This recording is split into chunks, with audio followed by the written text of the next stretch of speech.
Top quality और consistent performance के लिए सिर्फ सिल्वर पंप नाम याद रखना।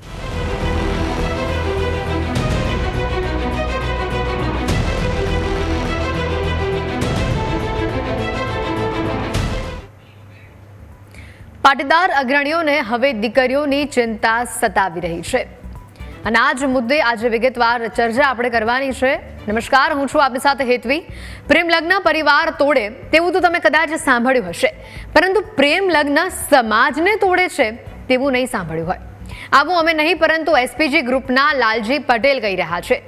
તેમનું કહેવું છે કે પ્રેમ લગ્ન માટે ભાગતી દીકરીઓ માટે બીજું કોઈ જ નહીં પણ મોબાઈલ ફોન જવાબદાર છે। મોબાઈલ જ છે દીકરીને પરિવાર અને સમાજ છોડી પ્રેમ લગ્ન કરવા પ્રેરણા આપે છે। જો દીકરીઓને બચાવવી હોય તો મોબાઈલના દૂષણથી તેને દૂર રાખવી પડે। જો કે લાલજી પટેલના આ નિવેદનથી અનેક સવાલો પણ ઉઠી રહ્યા છે। કેટલાક આગેવાન આનાથી સહમત પણ થયા છે, તો કેટલાક લોકોએ અસહમતિ પણ અહીંયા દર્શાવી છે। ત્યારે શું ખરેખર મોબાઈલ દીકરીઓ માટે આટલો ઘાતક બની રહ્યું છે? ભાગીને લગ્ન કરતી દીકરીઓને કેવી રીતે સમજાવી શકાય? આવા તમામ પ્રશ્નોના જવાબ મેળવવા જ આપણે આજની આ ચર્ચા કરવાની છે।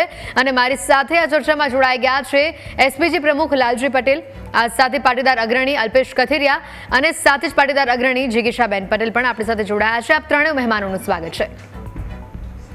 જે પ્રકારેનો આખો આ મુદ્દો સામે આવ્યો છે, લાલજી પટેલ પાસે જ પહેલા જઈએ। લાલજીભાઈ, જે રીતની આપે વાત કહી છે અને મોબાઈલ ફોનને દૂષણ ગણાવ્યું છે, આખા આ મુદ્દા પર પહેલી પ્રતિક્રિયા હું આપની પાસેથી જ લેવા માંગીશ। શું કહેશો આપ? બેન, મોબાઈલ વાપરવો નહીં જોઈએ એવી કોઈ વાત નથી કરી, પણ મોબાઈલનો ઉપયોગ જે દીકરીઓ કરી રહી છે અને એના માધ્યમથી જે અત્યારે સોશિયલ મીડિયાની અંદર વિડીયો બનાવવાના ક્રેઝ છે, રીલ્સ બનાવવાના ક્રેઝ છે, ને જે અસામાજિક તત્વો હોય છે, એ અસામાજિક તત્વો ગમે ત્યાંથી નંબર મેળવી અને સોશિયલ મીડિયાના કેટલા એવા માધ્યમથી દીકરીઓનો કોન્ટેક્ટ કરે છે અને કોન્ટેક્ટ કર્યા પછી ફસાવે છે અને ફસાવ્યા પછી કોર્ટ મેરેજ કરીને કાયદાની કલમોનો દુરુપયોગ કરીને દીકરીઓ ફસાવીને લગ્ન કરતા હોય છે। તો દીકરીઓને મોબાઈલનો ઉપયોગ કરતા મા બાપને કાળજી રાખવી પડે કે આપણી દીકરી શું કરી રહી છે, આપણા દીકરો શું કરી રહ્યા છે, અને એ જો કાળજી ના રાખે તો સમયની અંદર જ્યારે એકબીજાના કોન્ટેક્ટમાં દીકરા દીકરી આવી જાય છે અને જ્યારે ફસાવે છે ત્યારે દીકરી ભાગીને લગ્ન કરે છે અને કાયદાનો દુરુપયોગ કરે છે, એ વખતે એ પરિવારની અને સમાજની પરિસ્થિતિ અલગ થઈ જતી હોય। પછી ગમે એટલી મહેનત કરીએ તો આપણે દીકરીને બચાવી શકતા નથી। એનો મારે વિરોધ છે કે દુરુપયોગ કરતો અટકાવવાની ફરજ આપણા પરિવારની છે અને સમાજની છે। બિલકુલ લાલજીભાઈ, દુરુપયોગની વાત આપની ખૂબ જ સાચી છે, પણ અહીંયા અત્યારનું જે કલ્ચર છે, અત્યારનું જે માહોલ છે, એવો પણ ક્યાંક છે કે એક ઉંમર સુધી માતા પિતા તેને ઠપકો આપી શકે, પછી કશું પણ કહેવામાં આવે તો તેઓને એટલું બધું માઠું લાગી જાય કે તેઓ ઘર છોડીને જતા રહે, આત્મહત્યા સુધીના પણ પગલા દીકરા દીકરીઓ આજના ભરે છે। તે વાત પણ નકારી શકાય તેમ નથી, એવા ઘણા જ કિસ્સા સામે આવી ચૂક્યા છે। અને આ સાથે અત્યારે જે ડિસ્કો દાંડિયા પર પણ આપણે વાત કરી રહ્યા છે કે એ કલ્ચર પણ અત્યારે અલગ જ દિશામાં જઈ રહ્યું છે। આપણું પૌરાણિક કલ્ચર જે રાસ રમવાનું, દાંડિયા રમવાનું છે, એને અત્યારે ડિસ્કો થીમ સાથે જોડવામાં આવી રહ્યો છે, જે પણ સમાજ માટે દૂષણ બરાબર સાબિત થાય છે। આ બંને મુદ્દા પર આપ શું કહેશો? બેન, બિલકુલ વાત સાચી। મોરબીની અંદર જે પરમ દિવસે વાત થઈ એ બિલકુલ સાચી છે, કારણ કે અસામાજિક તત્વોને અમુક માધ્યમો હોય છે। ગરબા, ડિસ્કો, ડાન્સ શીખવા માટે જ્યારે આપણી દીકરીઓ, સર્વ સમાજની હું દીકરીઓની વાત કરું છું, નહીં કે એકલા પાટીદાર સમાજની, જે દીકરીઓને ફસાવવા માટેનો જો માધ્યમ હોય તો દોઢિયા જે ક્લાસીસ હોય છે એ હોય છે। કોલેજોની અંદર દીકરીઓ આવતી જતી હોય તો એ પણ માધ્યમ હોય છે, અને ક્લાસીસની અંદર શિક્ષણ માટે જતી દીકરીઓને પણ ફસાવવાવાળા અસામાજિક તત્વો રાહ જોઈને બેઠા હોય છે। તો આ તમામને ખરેખર જે મોરબીની અંદર નિર્ણય લેવામાં આવ્યો છે, નિર્ણય ખરેખર હું એ વધાવું છું, સમર્થન આપું છું, અને ગુજરાતની અંદર તમામ સમાજના દરેક લોકોને જાગવાની જરૂર છે કે ક્લાસીસની અંદર બિલકુલ દીકરીઓને મોકલવી ના જોઈએ, અને જે રીતે નક્કી કરવામાં આવ્યું છે કે પોતાના સમાજની વાડીઓ કે જે દીકરીઓ ક્લાસીસ ચલાવતી હોય એવી દીકરીઓ પાસે જ મોકલવી જોઈએ। અને એ પણ માધ્યમમાં મોબાઈલ જ જવાબદાર છે। મોબાઈલના કારણે આ બધી વિડીયો જોવે છે, ક્લાસીસ વાળા વિડીયો મૂકે છે, એવું એટ્રેક્શન ઊભું કરે છે, એના કારણે દીકરીઓ પેરાય છે અને ત્યાં જઈને પછી એ લોકો ફસાવે છે। તો ચોક્કસ એ કાળજી રાખવી જોઈએ।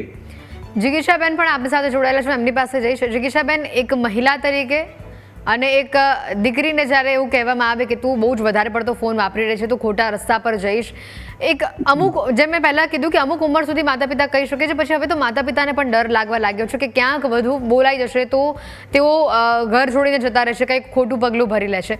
આ વાત એક બાજુ રહી. બીજી બાજુ ખરેખર મોબાઈલ દૂષણ બની રહ્યું છે આજની યુવા પેઢી માટે, આજની દીકરીઓ માટે, જે સમાજ માટે પણ ખરાબ છે અને જે તે પરિવાર માટે પણ.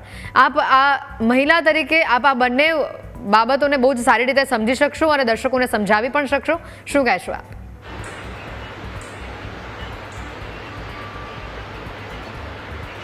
સૌપ્રથમ તો હું એટલું કહેવા માંગીશ કે મોબાઈલનો કઈ રીતે ઉપયોગ કરવો ને એ આપણા હાથમાં હોય છે, પરંતુ મોબાઈલ હવે ફરજિયાત માતા પિતાએ દીકરા દીકરીઓને આપવો પડતો હોય છે. એનું પાછળનું એક રીઝન એવું પણ છે કે કોરોના સમયે જે કહેવાય છે ને કે ઓનલાઈન સ્ટડી ચાલતું હતું, એના લીધે ન છૂટકે માતા પિતાએ બાળકને મોબાઈલ આપવો પડતો હતો. પરંતુ ક્યાંક ને ક્યાંક મને એવું લાગે છે કે કોરોના પછી શિક્ષણ જગતની અંદર એવો એક ટ્રેન્ડ ચાલુ થઈ ગયો છે કે તમારો બાળક કે સ્કૂલે પણ જાય છે તો સ્કૂલનું પણ મટીરિયલ મોબાઈલ થ્રુ આવે છે, ટ્યુશનમાં જાય છે તો ટ્યુશનનું મટીરિયલ પણ મોબાઈલ થ્રુ આવે છે. તો શિક્ષણ માટે થઈ અને માતા પિતાને મોબાઈલ ન છૂટકે બાળકોને આપવો પડતો હોય છે. અને ક્યાંક ને ક્યાંક કહેવાય ને કે માતા પિતાની કાળજી નથી લેવાતી કે મોબાઈલમાં બાળક શું કરી રહ્યું છે, અને ન લઈ શકે. બધા લોકો ન લઈ શકતા હોય, કારણ કે ઘણી વખત એવું થતું હોય કે પરિવારમાં માતા અને પિતા બંને લોકો જોબ કરતા હોય છે, બાળકો આખો દિવસ ઘરે એકલા હોય છે, તો પણ એ મોબાઈલમાં શું કરે છે શું ને એની નથી રાખી શકતા, દેખભાળ નથી રાખી શકતા. એવા ઘણા બધા કારણો છે. તો મારું કહેવાનું એટલું છે કે સરકારે પણ આ શિક્ષણ જગતની જે કહેવાય છે ને કે ન છૂટકે નાના બાળકોને મોબાઈલ સુધી પહોંચવા માટે થઈ અને જે ઓનલાઈન એપ્લિકેશનો છે, સ્કૂલની એપ્લિકેશનો છે કે જેની અંદર સ્કૂલનું મટીરિયલ આવે છે અને બાળકને મોબાઈલ આપીને એમાં બેસાડવું પડે છે કે તું આમાંથી ભણ, આમાંથી તારે જોઈને વાંચવાનું છે કે લખવાનું છે, એ બધું સરકાર દ્વારા પણ એના ઉપર પ્રતિબંધ આવવો જોઈએ કે જેથી કરીને એક ઉંમરથી નાના બાળકને મોબાઈલ ન આપીએ એવી માતા પિતાને પણ ક્યાંક ને ક્યાંક એવી છૂટ મળે કે ભાઈ મોબાઈલ ના આપીએ તો ચાલશે. એના સિવાયની ઘણી બધી પ્રવૃત્તિઓ છે જે તમે કરો, રમો, બહાર જાઓ. હવે તો એવું થઈ ગયું છે, પહેલાના જમાનામાં એવું હતું કે અમે લોકો બહારના સર્કલ હતા, અમારે રમતો રમતા, ઘણી બધી શેરીઓમાં રમતો રમતા, એકબીજા સાથે કમ્યુનિકેશન થતું. હવે તો એ પણ બંધ થઈ ગયું છે. અને ઘણી વખત નાના છોકરાઓને પણ માતા પિતા ખાલી ને ખાલી કહેવાય ને કે ભાઈ સચવાતો નથી, બહુ હેરાન કરે છે તો પણ ચલો આલે મોબાઈલ આપી દે, જમતો નથી ચલો આલે મોબાઈલ આપી દે, એવી રીતે કરીને ટ્રેન કરે છે. તો માતા પિતાને પણ મારે કહેવું છે કે મોબાઈલથી બાળકને દૂર રાખવો જોઈએ, જેટલું બને એટલું દૂર રાખવો જોઈએ. અને જો ન છૂટકે તમારે બાળકને મોબાઈલ આપવો પડતો હોય તો માતા પિતા તરીકે તમારે તમારા બાળક સાથે એવી રીતે ફ્રેન્ડ થઈને રહેવું પડે કે જેથી કરીને તમારું બાળક કંઈ પણ થાય તો તમારી પાસે આવીને તમને કોઈ પણ વાત કરવા માટે ડરવું ના જોઈએ. આજે કોઈ પણ ઘટના બને, ઘણી બધી ઘટનાઓ તમે ગુજરાતની અંદર એવી જોતા હશો કે બાળક ક્યાંક ને ક્યાંક રૂંધાઈ જાય અને પછી એનાથી સહન ના થાય તો એ છેક કહેવાય ને આત્મહત્યા સુધીનું પગલું ભરી લે છે. તો એવા પગલા ભરવા માટે બાળકો પ્રેરિત ન થાય. બાળકોથી ભૂલ થવાની છે, એ ઉંમર છે એની, ભૂલો થાય, પણ માતા પિતાએ એ બાળકની ભૂલને કઈ રીતે સુધારવી, કઈ રીતે એને સમજાવવા, એના માટે થઈ અને એનું ફ્રેન્ડ બનવું પડશે, એનું મિત્ર બનવું પડશે. તમારું બાળક તમારી પાસે આવતા તમને કઈ પણ વાત કહેતા, તમને કઈ પણ શેર કરતા ડરવું ના જોઈએ, એવું હું તમામ માતા પિતાઓને સૂચના આપીશ. બીજી વાત છે આપણે દાંડિયા ક્લાસીસની. તો એક ખુશી છે, સમાજની દીકરી તરીકે પણ એક ખુશી છે કે સમાજના વડીલો અને ભાઈઓને બહેનો દીકરીઓની રક્ષા અને સુરક્ષા માટે થઈને કંઈક વિચાર આવ્યો અને એના માટે એના પગલા ભર્યા. ઘણા સમયથી જોતા આવીએ છીએ કે દાંડિયા ક્લાસીસના નામે કહેવાય ને કે સંસ્કૃતિ તો સાઈડમાં રહી ગઈ, પરંતુ એવા સોંગ ઉપર ને એવા તાલ ઉપર દાંડિયા ક્લાસીસ ચાલતા હોય છે અને ન છૂટકે કહેવાય ને કે છોકરાઓને મોકલવા પણ પડે, કારણ કે છોકરાઓની જીદ હોય, સમાજની સાથે રહેવું હોય, બધા ટ્રેન્ડની સાથે આપણે એને ના પાડીએ તો એનો અધિકાર છે, એને કરવા દેવું જોઈએ, એવું પણ નથી. પરંતુ ક્યાંક ને ક્યાંક દાંડિયા ક્લાસીસની આડમાં કહેવાય ને કે છોકરા છોકરીઓને એવું સ્ટેજ મળી રહ્યું છે અને એમાં ક્યાંક ને ક્યાંક એ લોકો ભોળવાઈ રહ્યા છે, દુષ્પ્રેરણા એને મળી રહી છે. તો મારું કહેવાનું એવું છે, એક સામાજિક આગેવાન તરીકે હું અહીંયા બેઠેલા તમામ આગેવાનોને પણ કહેવા માંગુ છું કે સમસ્યાને એક મુદ્દો ઉપાડવો એ જ આપણી ફરજ નથી, એ મુદ્દાનું સોલ્યુશન કઈ રીતે આવે એ પણ આપણે વિચારવું પડશે. આજે કહેવાનો મતલબ એવો છે કે આપણા સમાજની કેટલી બધી સંસ્થાઓ છે, કેટલા બધા સંગઠનો છે જેની સાથે આપણે પણ પોતે પણ સંકળાયેલા છીએ. તો આજે એ સંસ્થાઓ અને સંગઠનો દ્વારા ક્યાંક ને ક્યાંક નવરાત્રીના આયોજનો થાય છે, પરંતુ મારા માનવા પ્રમાણે મોટા ભાગના આયોજનો એવી રીતે થાય છે કે સમાજના કહેવાય ને સંગઠનો, સમાજના લોકોને એકઠા કરવાના, એ સંગઠનની તાકાત બતાવવાની અને સત્તાધીશ પાર્ટીઓને સ્ટેજ ઉપર બેસાડીને દેખાડવાનું કે અમારા સંગઠન પાસે કે અમારી સંસ્થા પાસે આટલી તાકાત છે. માત્ર એના માટે નવરાત્રીઓ ન થવી જોઈએ, એ પણ એક વસ્તુ ધ્યાનમાં રાખવી જોઈએ. આપણે મોટા મોટા મંદિરો બનાવીએ છીએ, હજારો કરોડો રૂપિયા ખર્ચીએ છીએ, પણ વર્ષે આપણી દીકરીઓને કે દીકરાઓને એક કહેવાય ને સ્ટેજ મળી રહી એના માટે થઈ અને ફ્રીમાં દાંડિયા ક્લાસીસ ચાલુ નથી કરતા. જોકે મોરબીની અંદર આ ઘટના ચાલુ થઈ અને બહુ સારી વાત છે અને આ પ્રેરણા લેવી જોઈએ. ગુજરાતના તમામ જિલ્લાઓમાં પ્રેરણા લેવાવી જોઈએ કે ફ્રીમાં તમે તમારી દીકરીઓ માટે પણ અલગ અને દીકરાઓ માટે પણ અલગ તમે દાંડિયા ક્લાસીસની શરૂઆત કરો. કારણ કે દાંડિયા રમવું એ પણ એક કહેવાય ને કે ધાર્મિક રીતે અને વૈજ્ઞાનિક રીતે બે રીતે ફાયદાકારક છે અને ધાર્મિક આસ્થા સાથે જોડાયેલી આપણી જે કહેવાય ને સંસ્કૃતિ છે એ પણ ન છૂટે. અને સાયન્ટિફિકલી કહેવાય ને કે આજના જમાનામાં તો હવે એવા કામ પણ નથી રહ્યા. દીકરીઓને કહેવાય ને કે એક કસરત મળી રહી, એ ધર્મ સાથે જોડાયેલી એની જે આખી કહેવાય ને આપણી સંસ્કૃતિ છે, આપણી જે આસ્થા છે એની સાથે જોડાઈ રહી. એટલા માટે થઈને દાંડિયા રમવા જોઈએ. પણ સમાજના આગેવાનો તરીકે સામાજિક સંસ્થાઓએ અને સામાજિક સંગઠનોએ એ વ્યવસ્થા પૂરી પાડવી પડશે. અને આપણા સમાજને હું તમામ સમાજના લોકોને કહેવા માંગુ છું કે આ બધી આવી બધી સુવિધા જો તમે પૂરી પાડશો તો જે વાલીઓ છે, જે દીકરા દીકરીઓ છે, જેને આડી લાઈને નથી જ જવું, જે લોકો કહેવાય ને કે પોતાની રીતે સમજી શકે છે, એવા લોકો આવી સંસ્થાઓ આવા કાર્યક્રમોને પ્રોત્સાહન પણ આપશે. એના દીકરીઓને બહાર નહીં મોકલે ને દીકરીઓ જાતે સમજશે કે ભાઈ મારે આ જગ્યાએ મારે રમવા જવાનું છે ગરબા, મારે બીજી કોઈ વસ્તુ કરવાની નથી, મારે બીજા આડા રસ્તે જવાનું નથી, તો મારે મારી પોતાની સેફટી માટે થઈ, મારા માતા પિતાની ઇજ્જત માટે થઈને મારે આવા ગરબામાં જવું જોઈએ અને ત્યાં જ મારે કહેવાય ને કે રમવું જોઈએ. એવી દીકરીઓ પણ સમજશે અને માતા પિતાઓ પણ સમજશે. એટલે ઘણા બધા એવા પ્રશ્નો છે સમાજની અંદર. ખાલી દાંડિયા ક્લાસીસ તમે બંધ કરાવી દેશો તો આ સોલ્યુશન નથી આવવાનું, એનું સોલ્યુશન નથી થવાનું. કારણ કે ઘણી બધી એવી જગ્યાઓ છે જ્યાં જઈને જેને કરવું છે એ કરવાના જ છે, પરંતુ આગેવાન તરીકે આપણે પણ એને એક કહેવાય ને પ્લેટફોર્મ પૂરું પાડવું જોઈએ. અને બીજી એક વાત હું એ પણ કહેવા માંગુ છું કે નવરાત્રીની ખાલી દાંડિયા ક્લાસીસની સુવિધા નહીં, નવરાત્રીની અંદર મામૂલી ખર્ચે પણ કહેવાય ને કે પાસના પૈસા લઈને નવરાત્રીઓ થાય છે ને એ સમાજની રીતે બંધ કરી દેવી જોઈએ. કારણ કે આટલું બધું દાન દક્ષિણા આપણે બીજે બધે આપીએ છીએ, આટલા બધા પૈસાઓ મંદિરો બનાવવાની પાછળ પણ ખર્ચીએ છીએ, તો ક્યાંક એવી વ્યવસ્થા પણ સમાજની દીકરીઓને પૂરી પાડવી જોઈએ કે ફ્રીમાં ત્યાં ગરબા રમી શકે. અને આ કેવું છે કે ભાઈ ફ્રીમાં તમે કંઈ પણ સમાજને આપશો ને તો સમાજના લોકો પણ વિચારશે કે ભાઈ આપણે આટલા રૂપિયા ખર્ચીને ત્યાં જવું એના કરતા આપણે આપણા સમાજની ગરબી થાય છે તો ત્યાં આપણે રમીએ, ફ્રીમાં આપણને ત્યાં જવા મળે છે, ત્યાં લોકો સાથે મળવા મળે છે, આપણા સમાજની આપણા સંસ્કૃતિની આપણને રક્ષણ કરવા મળે છે, તો ત્યાં જઈએ. એટલે માતા પિતા પણ ત્યાં મોકલશે અને બહાર બીજે ક્યાંય જવું પણ નહીં પડે. તો મારું કહેવાનું એટલું છે કે સામાજિક આગેવાન તરીકે સંસ્થાઓને પણ અને સમાજના સંગઠનોને પણ આ વ્યવસ્થાઓ પૂરી પાડવી પડશે. બિલકુલ. અલ્પેશભાઈ પણ આપણી સાથે જોડાયેલા છે. અલ્પેશભાઈ, આખું આ મુદ્દો અને જેટલા પણ આપણે દીકરીઓને લઈને પ્રશ્ન ઊભા સામે થઈ રહ્યા છે, પાટીદાર સમાજની દીકરીઓને તમામ દીકરીઓ માટે આ બધા જ પ્રશ્નો લાગુ પડે છે. પણ જ્યારે હવે તમે આ જ વસ્તુ દીકરીઓને જઈને પૂછશો તો એમના તરફથી એવો જ જવાબ મળશે કે દર વખતે અમારા ઉપર જ કેમ અંકુશ, દર વખતે અમને જ કેમ સમજાવવામાં આવે, દર વખતે અમે જ કંઈક ખોટું કરશું કેમ કહેવામાં આવે. તમે દીકરાઓને પણ એવા પાર્ટ ભણાવો કે દીકરીઓ સાથે કંઈ ખરાબ ન કરે. તમે આજના પુરુષોને, આજના મેન કલ્ચરને તમે એ તરફ લઈ જાઓ કે કશું પણ કોઈ દીકરી સાથે ખોટું થતું હોય તે તમાશો બનાવીને જોઈ ન રહે, તે દીકરી માટે અવાજ ઉપાડે. કોઈ દીકરી સાથે ખોટું ન થાય એની જવાબદારી એ જે તે વ્યક્તિ, એ જે તે પુરુષ, એ જે તે પુરુષ સમાજ લે. કેમ શા માટે હંમેશા દીકરીઓને જ ટાર્ગેટ કરવામાં આવે છે? દીકરીઓ આમ ન કરવાનું, દીકરીઓ ફોન નહીં વાપરવાનું, દીકરીઓ સોશિયલ મીડિયા વધારે નહીં વાપરવાનું, આવો જવાબ તમને દીકરીઓ પાસેથી મળશે. એટલે એવી રીતે સમાજના અગ્રણી તરીકે પણ અને આ મુદ્દાને પ્રાધાન્ય આપવાનું છે, બંનેઓને શીખવવાનું છે, તેને ધ્યાનમાં રાખીને આપ શું કહેશો?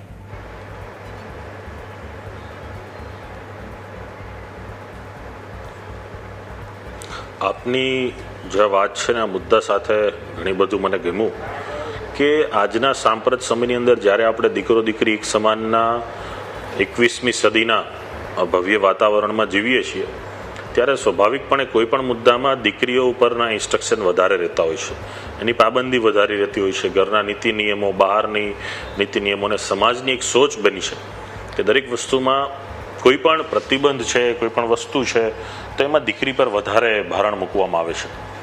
તો ખરેખર જે વસ્તુઓ બને છે કે જેને આપણે ખરાબ કહીએ છીએ, જેને આપણે કહીએ છીએ કે આ અનૈતિક છે, નીતિ વિરુદ્ધનું છે, આ ખરાબ કામ છે, તો એમાં પુરુષનો પણ એટલો જ રોલ હોય છે. અને એ પુરુષ કે કોઈ પણ સમાજમાંથી જ આવે છે, કોઈ બહારનો વ્યક્તિ નથી. આ જ ભૂમિ પરનો, આ જ ધરતી પરનો, આપણા જ સમાજમાં, આપણી આજુબાજુના વાતાવરણમાં જ ઉછરેલો વ્યક્તિ છે. ત્યારે બંનેને સુધારા થાય, બંને ધ્યાન રાખે એ બાબતની મુહિમ થવું જોઈએ. સ્વાભાવિક છે કે આજે મહિલાનો પ્રશ્ન ઉઠ્યો છે તો એક મહિલાની સુરક્ષાના પ્રશ્નના લીધે ચિંતા એવી થતી હોય કે આવી મહિલાઓ પુરુષના ઓછા સંપર્કમાં આવે, અથવા મહિલાઓને જે ભોળવાવે છે, લલચાવે છે, ધમકાવે છે અને જે આખું કામ કરે છે, જે આખા દિવાલની વચ્ચે જે ગરબા ક્લાસમાં કે કોઈ પણ જગ્યાએ થાય છે, તો ત્યાં મહિલાને પુરુષનો સંપર્ક ઓછો થાય તો આ પ્રકરણ ઘટે એવો પ્રયાસ હોઈ શકે. પરંતુ પુરુષ નામના પ્રજાતિની અંદર પણ જે પ્રકારનો આખો બગાડ ઊભો થયો છે એને પણ આપણે છાવરવો ન જોઈએ. અને મહિલાઓને દોષ આપી અને પુરુષોને બચાવવા એ પણ એક સભ્ય સમાજ તરીકે અથવા એક વ્યક્તિ તરીકે મને પણ એ નથી ગમતું કે ભાઈ માત્ર ને માત્ર મહિલાઓ બાબતની જ પ્રતિક્રિયા દર વખતે હોવી જોઈએ. હું ખૂબ સ્પષ્ટપણે માનું છું અને ખૂબ આત્મવિશ્વાસથી કહું છું કે આ બાબતમાં પુરુષોએ પણ એટલા સુધારાની જરૂર છે, યુવાનોએ પણ એટલા સુધારાની જરૂર છે. આજના સમયની અંદર જ્યારે દીકરીની બાબત આવતી હોય છે ત્યારે દીકરી ઉપરના સુધારા થાય એમાં કોઈ વાંધો નથી, પણ યુવાનો ભૂલ કરે તો એને પણ સમાજે ટોકવો જોઈએ, એને પણ કાયદાકીય રીતે કોઈ લાભ ન મળે એના માટે સમાજે એનો બચાવ ન કરવો જોઈએ. અને કોઈ પણ પ્રક્રિયાની અંદર જ્યારે પણ કોઈ પણને એક નજરથી જોવું ન જોઈએ, બંને પાસાઓનો વિચાર કરવો જોઈએ. સ્વાભાવિક છે કે સરવાળે આપણે મહિલાઓની બાબતની અંદર મહિલાઓને વધારે ઇનોસન્સ સમજતા હોય છે, મહિલાને એક આખી લાગણી સાથે જોડેલું એક ભાવુક પ્રાપ્ત છે કે આપણે લક્ષ્મી સાથે, એક શક્તિ સાથે જોડીએ છીએ અને એનું રક્ષણ થાય એ માટેના પ્રયાસ કરતા હોઈએ છીએ. પણ એનું રક્ષણ પણ આપણે આપણી જ વ્યવસ્થાથી કરવાનું છે, આપણા જ સમાજથી કરવાનું છે, આપણા જ કાયદાથી કરવાનું છે, આપણી જ વ્યવસ્થા, આપણો સિસ્ટમ, એનાથી જ આખી એની સુરક્ષા મળતી હોય છે. ત્યારે બંને બાબતે પણ ખૂબ ધ્યાન રાખવું જરૂરી છે. અને જે ગરબા ક્લાસીસની જે વાત ચાલી છે એમાં બને એટલા પ્રયાસો એ થઈ રહ્યા છે કે આનાથી હવે પછીના સમયની અંદર જે આખું ક્લાસીસની અંદર થતી જે પ્રવૃત્તિ છે એનાથી એક આખો વેગ મળે છે, કોઈના ઘર સંસાર બરબાદ થાય છે. આજે જે ઘણા એવા દાખલાઓ બને છે કે જે આપણે મીડિયા સમક્ષ પણ નથી આપી શકતા. તો એ જે પ્રશ્નો છે એનું સમાધાન થાય એ માટે સમાજના પ્રયાસના લીધે મોરબીમાં એક કાર્યક્રમ થયો અને એ પછી આજે સમગ્ર ગુજરાતમાં આ ચર્ચા ચાલી છે.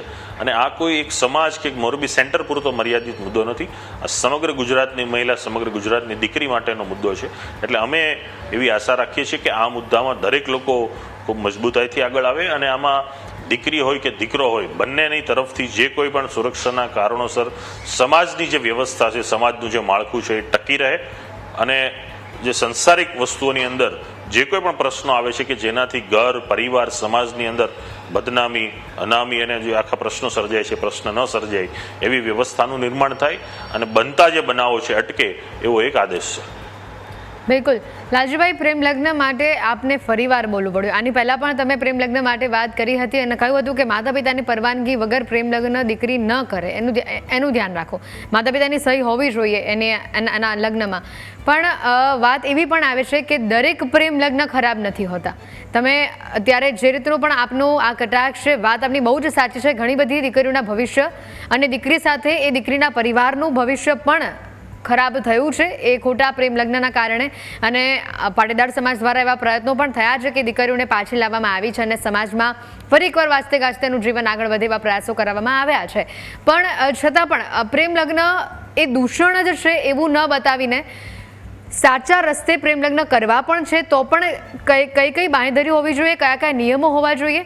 અને આની સાથે આપણે ફરી એકવાર મહિલાઓની સેફટીનો સવાલ અહીંયા મુખ્ય પ્રાધાન્ય છે જ, પણ બંને જેન્ડરને આપણે ઇક્વલી ટ્રીટ કરવા પડશે, ઇક્વલી રાખવા પડશે, તો જઈને કદાચ જે અત્યારની જે જનરેશન છે એ તમારા જેવા અગ્રણીઓના થોટ સમજતી થશે. નહીંતર તો આ એવું થશે કે અમારી વિચારધારા પર તમે તરાપ મૂક્યો છો, અમે તો આવું નહીં જ કરીએ. આવનારી પેઢી આને ખોટી રીતે જુલમ તરીકે જ લેશે, ભલે એમની ભલાઈ માટેની આ વાત હશે. જો બેન, પ્રેમ લગ્નનો કોઈ વિરોધ જ નથી, પ્રેમ લગ્નનો કોઈ વિરોધ કરી પણ ના શકે, પણ કાયદાની અંદર અત્યારે એવી જોગવાઈઓ છે એ જોગવાઈઓની અંદર સુધારો કરવાની જરૂર છે. કારણ કે 18 જે પણ પ્રેમ લગ્ન કરીને જે દીકરીઓ લગ્ન કરતી હોય છે ભાગીને, એ લગ્નની ઉંમર લગભગ ભાગવાની જે સંખ્યા છે 18 વર્ષ આજુબાજુની જ હોય છે. હવે 18 વર્ષ એટલે 12મા ધોરણ પછીની જે દીકરી હોય એને શું ખબર પડે સંસાર એટલે શું? અને આવા લોકો રાહ જોઈને બેઠા હોય છે કે જેવી 18 વર્ષની થઈ જાય કાયદાનો દુરુપયોગ કરી અને કોર્ટ મેરેજ કરી, અને કોર્ટ મેરેજ પણ અત્યારે દુનિયામાં આખા ભારતમાં ગમે તો થઈ શકે છે. તો અમે પ્રેમ લગ્નનો ક્યારેય કોઈ આગેવાને વિરોધ કર્યો નથી, પણ ખરેખર હવે જે સમય છે એ કાયદામાં સુધારો કરવાનો સમય છે. તો કાયદાનો સુધારો શું થઈ શકે? તો બંનેની ઉંમર સરખી હોવી જોઈએ. 18 દીકરીની હોય ને 21 વર્ષ દીકરાની હોય તો બંને 21 વર્ષ કરો. માતા પિતા અથવા લોહીનો સંબંધ હોય એની ફરજિયાત સહી કરવામાં આવે. જે પણ જગ્યાએ લગ્ન નોંધણી થતી હોય ગામની અંદર જ થાય અથવા નગરપાલિકા તમારું શહેર હોય એ જગ્યાએ થાય, જેથી કરી સામેવાળા જે પણ અસામાજિક તત્વો ખોટી રીતે દીકરીઓને ફસાવે છે તો એ ફસાવે તો એ પહેલા જાણ થઈ જાય માતા પિતાને, પરિવારને, તો તરત એનું અમે પગલા લઈ શકીએ. બીજું, જ્યારે કાયદાની અંદર સુધારો કરવાની જ્યારે વાત થાય છે ત્યારે દીકરો અને દીકરી બંનેનો કાયદો એક જ રહેવાનો છે લગ્નનો. એટલે એમાં કોઈ ડિફરન્ટ નથી કે દીકરી માટે અલગ વાત કરતા હોય, દીકરા માટે અલગ વાત કરતા હોય. બીજું, પાસપોર્ટ લેવો હોય, કોઈ પણ ડોક્યુમેન્ટ લેવો હોય તો ઘણો બધો સમય થઈ જાય. પણ તમારે કોર્ટ મેરેજ કરવા હોય તો ખાલી તમે મોબાઈલની અંદર વકીલની ફી ભરી દો એટલે ફોટા પણ આવી જાય, કોર્ટ મેરેજનો દાખલો પણ આવી જાય, મંદિર પણ આવી જાય, બ્રાહ્મણે લગ્ન કર્યો એનો સર્ટી પણ આવી જાય. તો લગ્ન નોંધણી કરવા વાળા વ્યક્તિઓ જે હોય, જે અધિકારીઓ હોય, એ સામાન્ય ના હોવો જોઈએ, મામલતદાર અથવા કલેક્ટર કક્ષાના હોવા જોઈએ. આવી અમારી માંગણી છે. અને જે ખોટી રીતે લગ્ન કરે, જે ફસાવે, એ અસામાજિક તત્વોને કડકમાં કડક સજા કરવામાં આવે એવી અમારી માંગણી છે. પ્રેમ લગ્નના બિલકુલ કોઈ આગેવાન બેન વિરોધ નથી કરતું. બિલકુલ, ખૂબ જ સાચી વાત છે. અને આવા ફેરફારોની આવશ્યકતા છે જેથી કરીને એક ડરનો માહોલ પણ રહે, અને જે ભાગીને લગ્ન કરવાની વાત છે એને છોડીને માતા પિતા સમક્ષ બેસીને રજૂઆત કરવામાં આવે, માતા પિતાની સહમતિ લેવામાં આવે, અને જો સહમતિ નથી મળતી તો સામે ચાલીને બેમાંથી કોઈ એક પક્ષ સમજે અને પછી જીવનમાં આગળ વધે. અલ્પેશભાઈ, આપ શું કહેશો આ મુદ્દાને લઈને?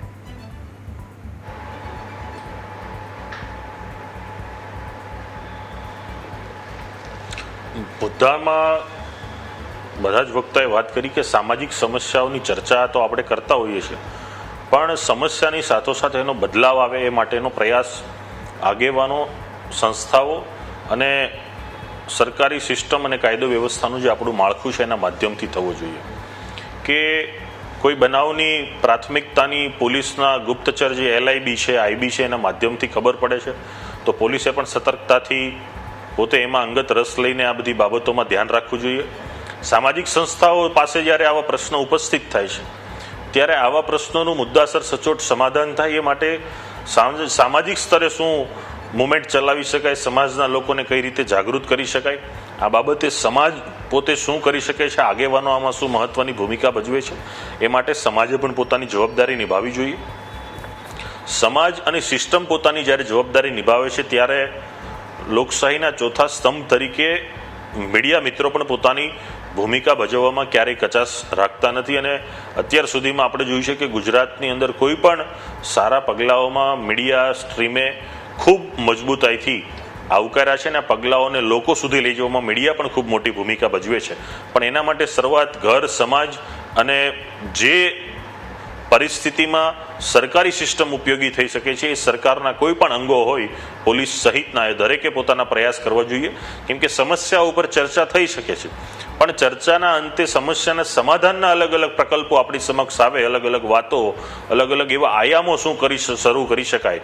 ભલે 6 મહિને, વર્ષે, 2 વર્ષે કે કોઈ પણ સમસ્યાનું સમાધાનમાં સમય જઈ શકે, પરંતુ એ સમસ્યા ભવિષ્યમાં ન સર્જાય એ માટેના અસરકારક પગલાઓ જો આ માધ્યમથી લેવામાં આવશે તો મને લાગે છે કે સમસ્યા ઉપરની ચર્ચા કરતા ભવિષ્યમાં સમાધાન જે સારું થયું એના માટે સફળતાની ચર્ચા થાય અને આ દરેક પ્રશ્નો બાબતે સામાજિક લોકો આગળ આવે, સિસ્ટમ આગળ આવે, દરેક સમાજ આગળ આવે, જે તે પોલીસ તંત્ર કે પ્રશાસન આ બાબતે આગળ આવે અને સમગ્ર ગુજરાતની અંદર દરેક લોકોનું, મહિલાઓનું, દીકરીઓનું રક્ષણ માટેના કાર્યક્રમો ભવિષ્યમાં શરૂ થાય તો મને આશા છે કે આ બાબતે ખૂબ સારી એવી સફળતા મળશે. ખૂબ જ સાચી વાત છે આપની, અને જે પ્રકારે ખાસ કરીને નવા નિયમો બનાવવા જોઈએ દીકરીઓની સેફટી માટે પણ, પ્રેમ લગ્ન માટે પણ, અને એના પર અમલવારી થવી જોઈએ. જે નિયમોની જે સમાધાનની વાત અત્યારે આપણે આ ચર્ચા દરમિયાન કરી, ન માત્ર પાટીદાર સમાજ પરંતુ તમામ સમાજ એને અનુસરશે તો કદાચ દીકરીઓ માટેનું આ ભવિષ્ય વધુ ઉજળું બનશે. કોઈ પણ દીકરી કે દીકરીના પરિવાર સાથે કશું ખોટું નહીં થાય, અને દીકરી પણ સ્વમાન સાથે માથું ઊંચું કરીને તેના પરિવાર સાથે આ સમાજ સામે આ રાજ્યમાં જીવતી થશે.